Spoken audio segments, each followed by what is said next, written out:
Williams threw for a touchdown and ran for another in Chicago's last-second win. Despite the outcome, the young quarterback has still received his fair share of criticism. Here's Caleb on how he deals with all the noise. I could care less.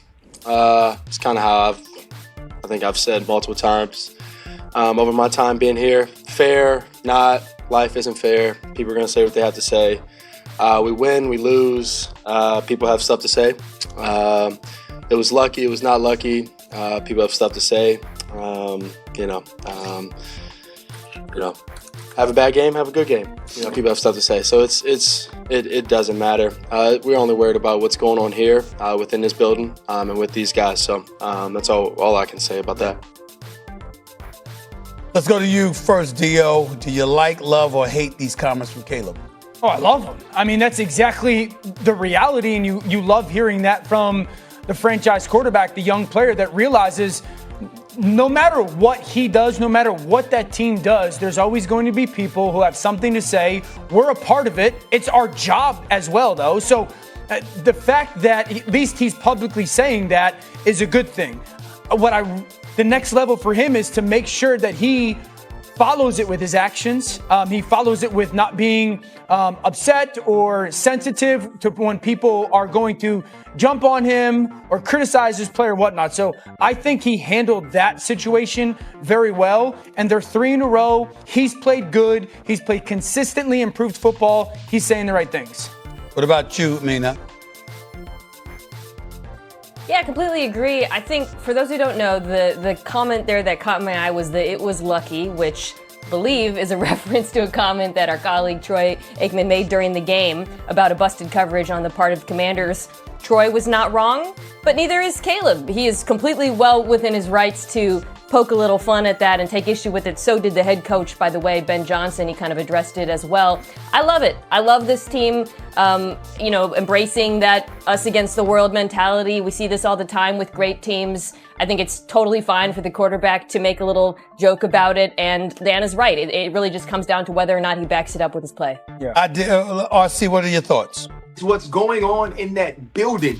And for Caleb Williams to say this says, I do hear it, but I can't allow it to affect who I am. And I love what we've seen from him the last 3 weeks since we watched him sort of come out and have a breakout game against the Dallas Cowboys. RC, I agree with you. Mina and Dan, here's where I would push back and challenge, and to a lesser degree, RC. My issue is, what did Troy Aikman say that was so insulting? See, I get where y'all coming from, where we like the attitude from Caleb Williams. I believe in the brother. I believe the brother's got skills. And I've religiously brought up the fact that his first 18 games of the season, last year 17 games, he didn't miss a start, being sacked 68 times, on pace to only be sacked 34 times. This year was going to be a vast improvement, all right? Sack going to be cut in half. His first 18 games of his career, starting game 1 of this season, he had 3 different head coaches and 4 different offensive coordinators. But here's the part that I want to bring up, which really doesn't have anything to do with football as much as it does about life. Where was the insult? Troy Aikman was talking about the cat scampering down the sideline of Swift, and he just said they were lucky on that particular play. Okay? We know that the Chicago Bears didn't play their best game. They know they didn't play their best game. I'm just thinking about it from the standpoint, I get the attitude, and I understand it that it's good for him to be competitive because, like RC said, he's pretty much been number 1, the best, etc. My concern, my issue is, could you at least make sure that the criticism is legitimate? All right? Because to me, it really, really wasn't. Well, Troy Aikman and Joe Buck is calling a Monday Night Football game. If he sits up there and says a particular play was luck or this particular win was luck because y'all can play better and you didn't, my God, that's not the end of the world. Okay, I agree. What's the problem? So I didn't hear Troy's comments on the game, obviously, because we had. He was commenting about the one play. That's where the comment out route for the touchdown. Right. Okay. That's right. Here's what I would say on that. Troy is, first of all, one of the greatest of all time and one of the best in the industry.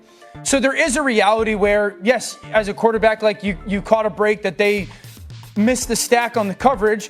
Also, you made the play. Like, you made the right thing. I remember last week, Baker Mayfield having a blown coverage by the defense that they were playing against. I forget who they played against, and him hitting that long touchdown.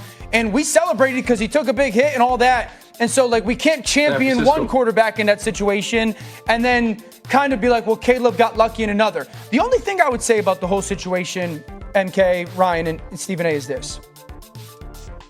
While I love his comments, it might be a small thing that he references, we got lucky. And to my knowledge, he had a social media thing that, like, intimated luck again. Yes.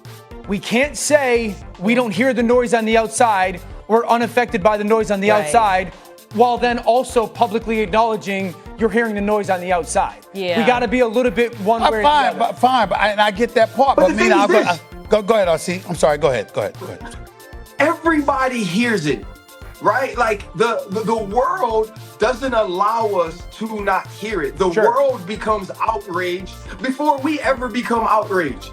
Right? Like there's everybody who is pointing to it, who are Caleb Williams fans, who are people who don't support Caleb Williams or don't like him. Everybody is funneling this to him.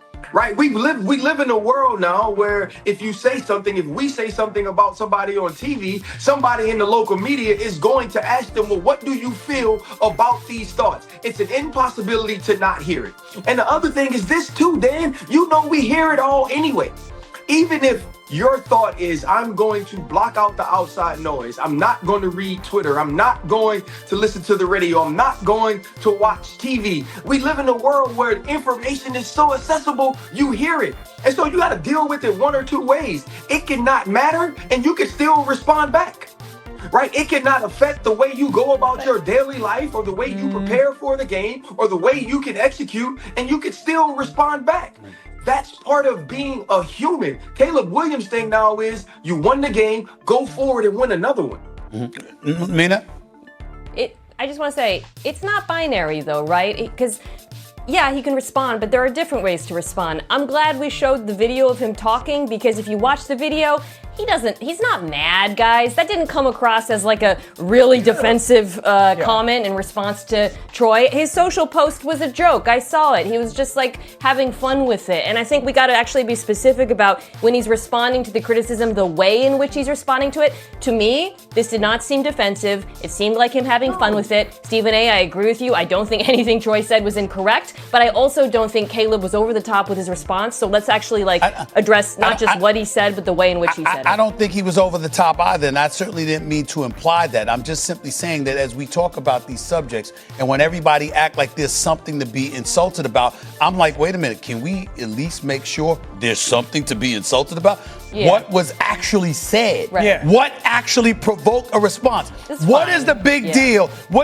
Listen, if we come on First Take the next morning, right, watching the game on TV last night, and we're having a damn 15-minute segment about the issue, I can understand that. Troy Aikman and Joe Buck get to call the damn game, like literally live.